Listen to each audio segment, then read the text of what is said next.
Desktop.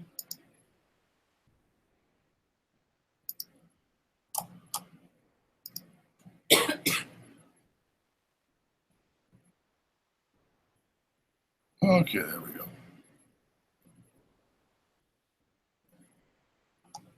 So reading for this week, I want you for next week, we're going to start reading and writing XML.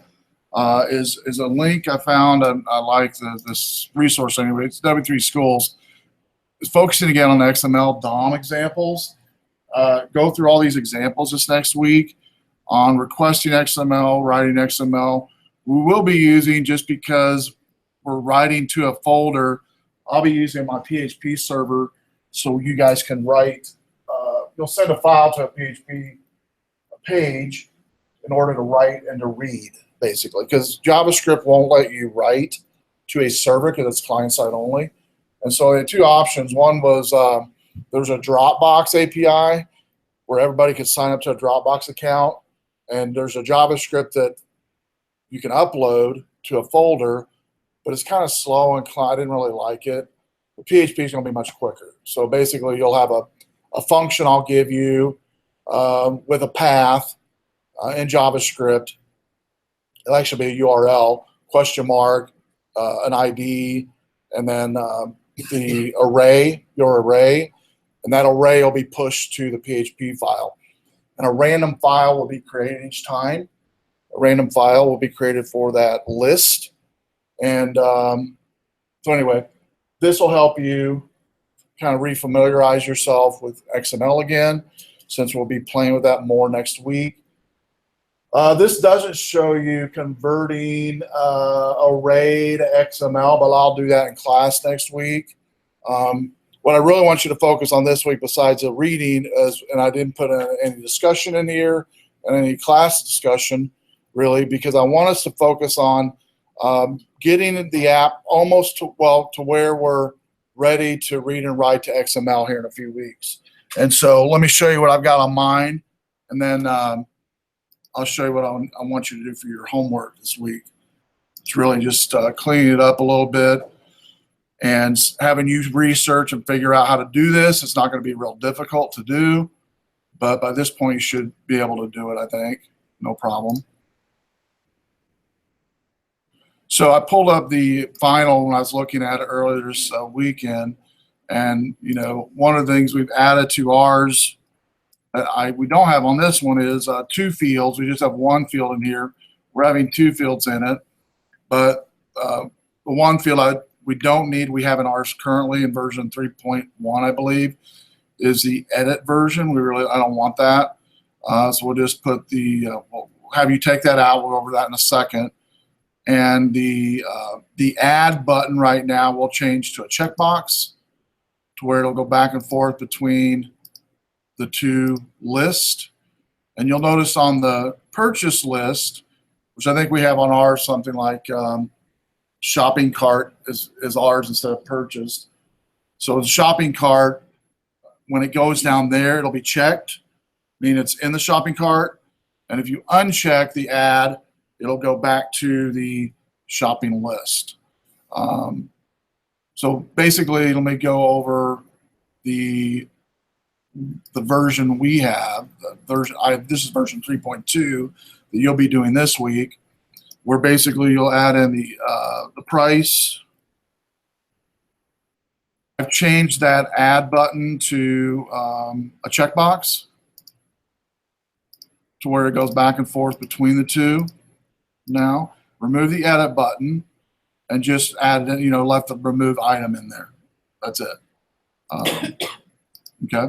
And so for your homework, what you need to do, and you can work on it this session actually, as long as you want to.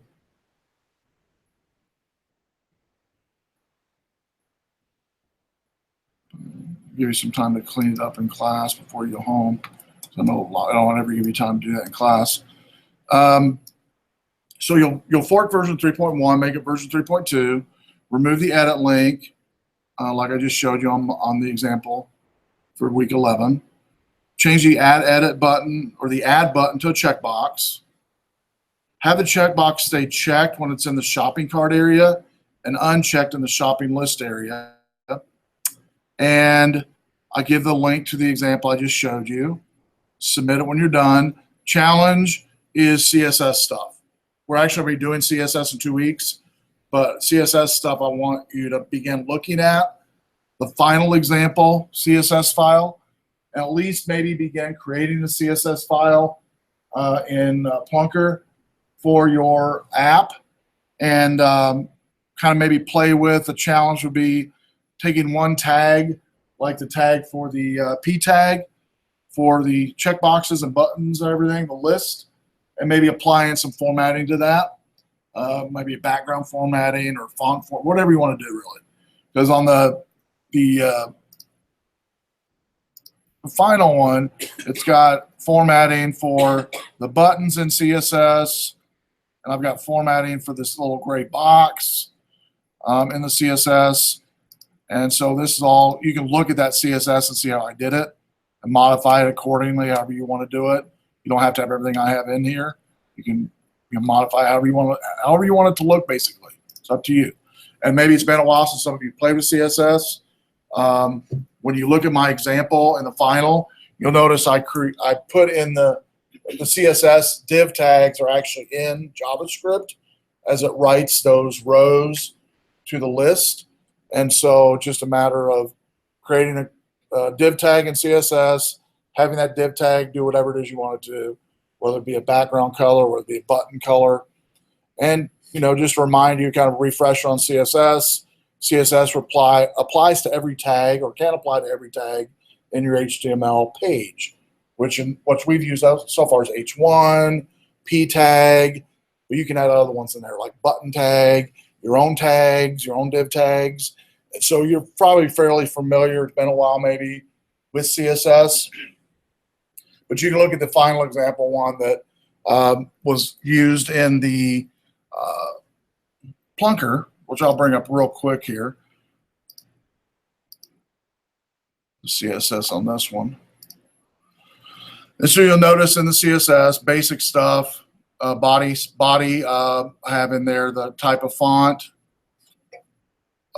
wrapper tag, telling the width of the, I'll run it here so you can see it. The width is always going to be the same, regardless of what constraints comes against it. So that list does not change. It's always going to be 300 pixels wide, margins 20 pixels to give some padding around it, borders 5 pixels, left, right, top, bottom 0, and then box shadow, border 1 pixel with that hex color, which is kind of a darker, kind of burgundy. And then the H1 tag, there's my CSS for that. Any input tags, floating left, margin 20 pixels. Any input text box is a middle checkbox or middle vertical line. So I'll put in there something here so we can see that. So vertical line middle, margin 0 and 5. The checkbox is actually this I've wrapped in the CS or in the JavaScript. This row is a UL row, an unlisted order row, and so if you want to do that, you can. And then this is a wrapper of a list within an unlist. There's a background,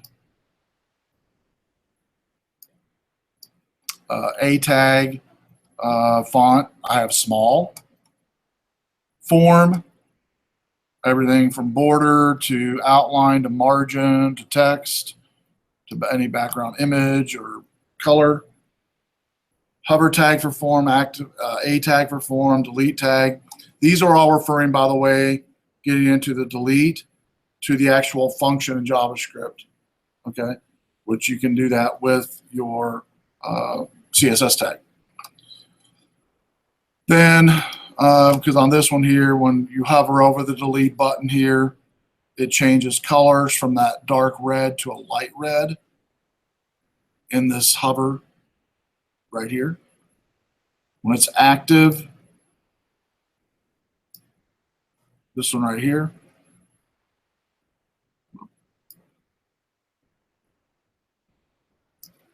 and so that's my CSS tag, CSS script. And so you can add to it, take it away, modify however you want to do it. There's tons of CSS resources too, by the way, I recommend. W3 Schools has some good ones, but you can use whatever one you want to use. It's fine on CSS. I mean, they even have web pages basically where you can create a CSS template for what you want it to look like, and then just save that file. In fact, let me look here real quick. But I used to do this in my PHP class. I think it's actually called CSC template for students brand new to CSS. But if you've played with CSS, you can spend a lot of time on CSS. You definitely can.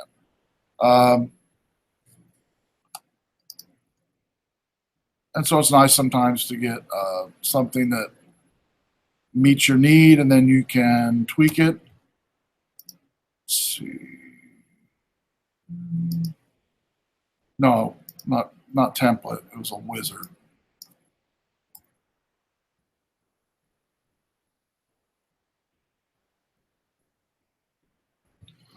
Let's see.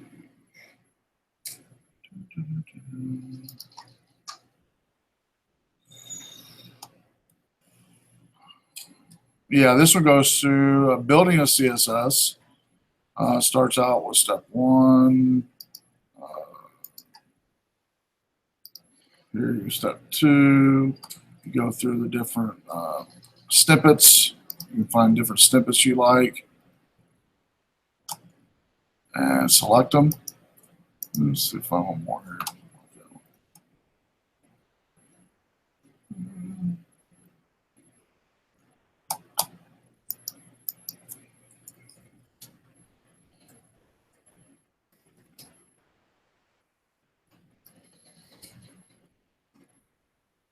What we use.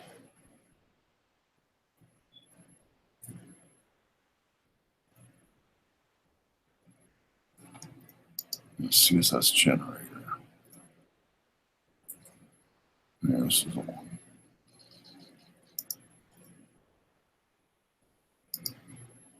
Yeah, this one actually adds in all your CSS for you, and it even gives you a preview of that CSS, which is kind of nice.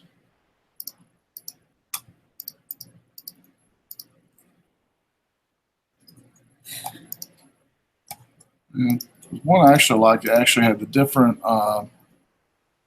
boxes you could bring into it.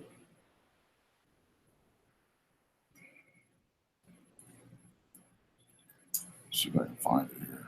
If I can find it, I'll put it on the site. There's tons of them out there, but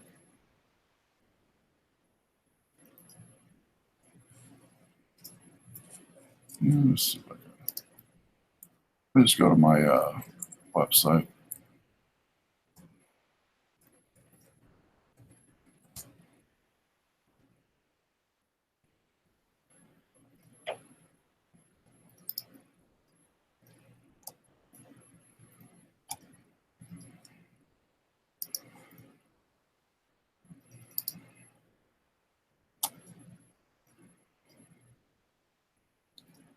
There it is, CSS Wizard. CSS Wizard.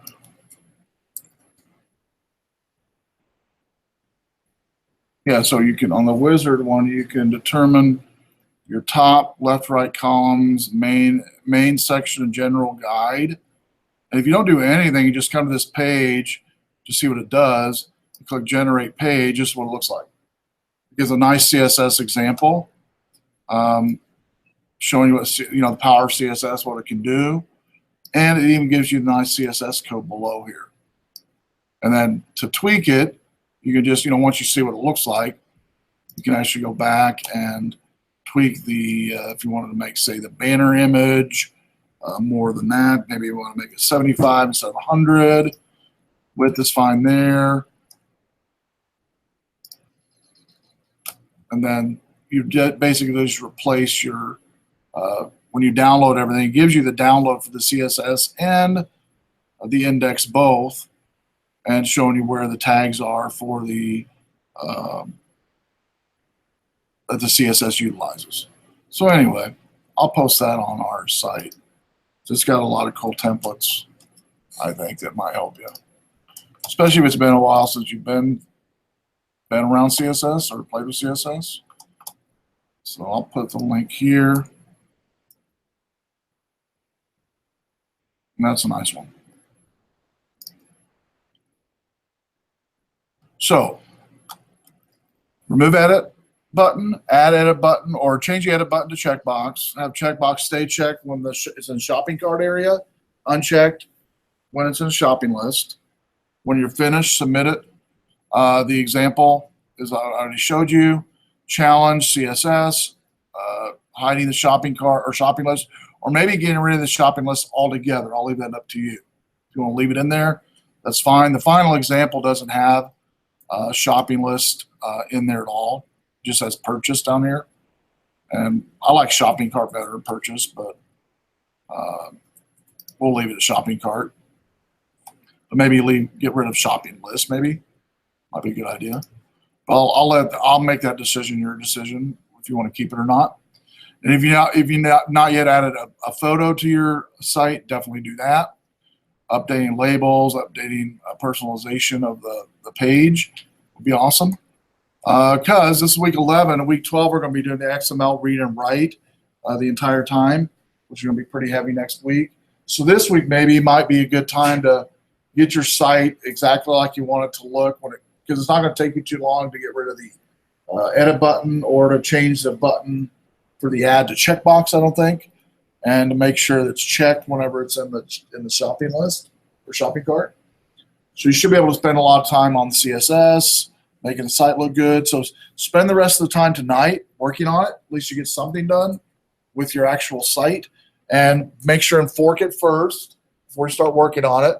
Make it version 3.2, and I'll be here to help. Walk around need be and see how you're doing. Kind of a work night, kind of a lab night working on your site.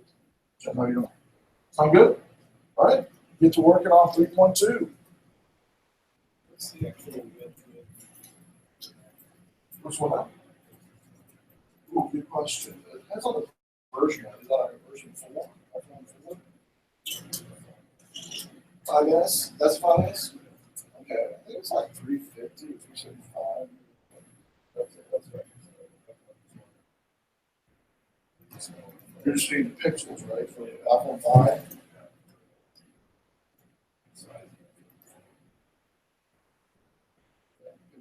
There's also a nice, it's a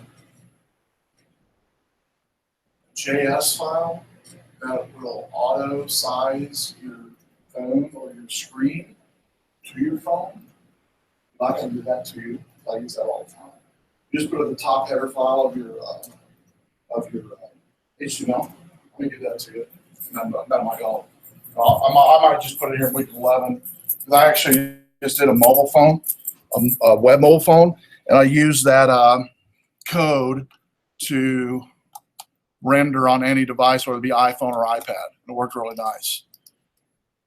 So let me pull that up here real quick.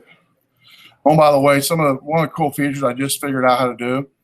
I create a lot of websites for folks, and myself including, but I just figured out how you can buy a domain, right?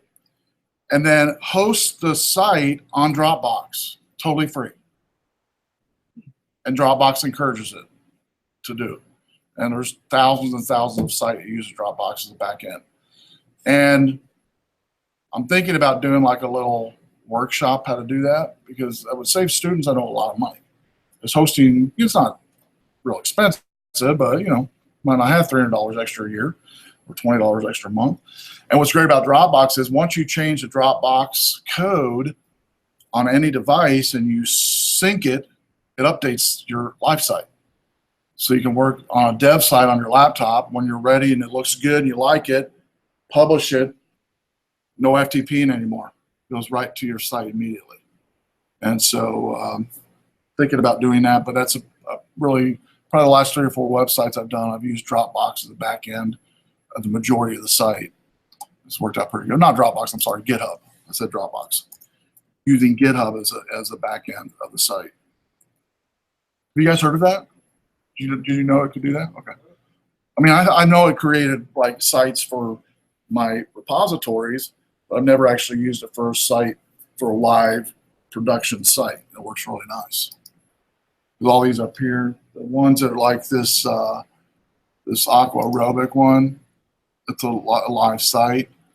And what's nice about it is I can go in and look at every change I've made, and I can make changes literally right on GitHub if I want to, which a lot of times I do. And then I just commit them right there in the site. It's really nice. Okay, let's see if I can find that for you. Yeah, it's a meta tag. It's this meta tag here that basically what it is, it's a viewport meta tag that looks at the width of the device and scales it dynamically with one line of code in a meta tag. It's pretty nice. So I'll give this to you guys. That way that shopping list will scale on any device.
All right, I put that in week 11 assignment at the bottom there.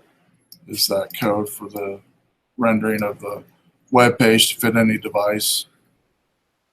And the power is inside this meta here, this meta tag lines here. Actually, these first 3 lines. Because one of the new ones on the block is Microsoft Edge browser. I think it's Windows 10.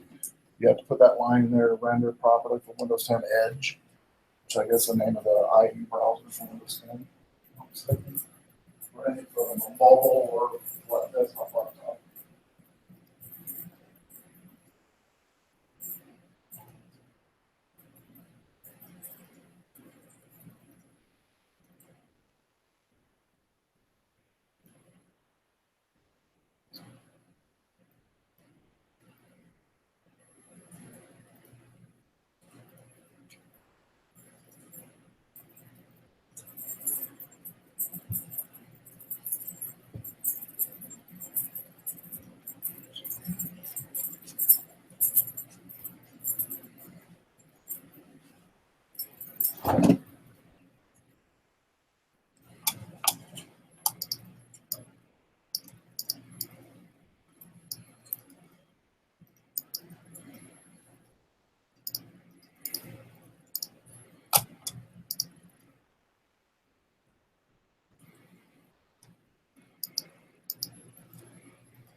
Sure. We got the modifications done, but during the week I'm gonna just roll it to the table.